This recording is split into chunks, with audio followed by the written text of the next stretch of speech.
ওইভাবে বসেন, ওইভাবে বসেন, 10 মিনিট বসেন, এই মুদ্রাটা নেন। তারপর আপনি চোখ বন্ধ করেন। চোখ বন্ধ করে আপনি আপনার চোখ বন্ধ করে আপনার কপালের দিকে একটু নজর দেন। কাইন্ডলি একটু চেষ্টা করেন। বসেন, সবাই বসেন সেবার মতো। সাইলেন্ট, সবাই সাইলেন্ট করে থাকবেন এবং মেরুদণ্ড সোজা করে বসবেন। মেরুদণ্ড সোজা করে বসবেন। সহজভাবে নিবেন। চোখ বন্ধ করেন সবাই, দয়া করে চোখ বন্ধ করেন। চোখ বন্ধ করে আপনি আপনার এই চোখ দিয়ে আপনার কপালের দিকে নজর দেন। তারপর চিন্তা করেন যে আপনি কোথায় আছেন। ভগবান শিবের কথা চিন্তা করেন।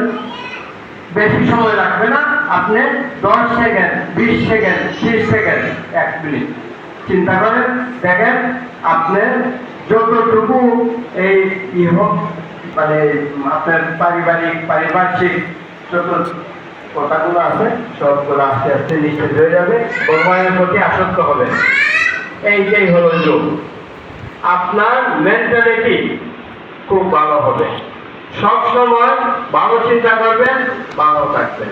Thank you. আরো বলতে হয়, মনে করেন আমরা খাদ্য অভ্যাস হচ্ছে কিছু, একটু সময় নেই, 2 মিনিট। খাদ্য অভ্যাস হচ্ছে আমরা যারা যোগী বা যোগ করে তারা কিন্তু নিরামিষ খায়। আমাদের ধর্মের সাথে যোগার 100% মিল আছে। আমরা নিরামিষ খেলে কি হয়? নিরামিষ খেলে আয়ু বৃদ্ধি হয়। নিরামিষ খেলে কি হয়?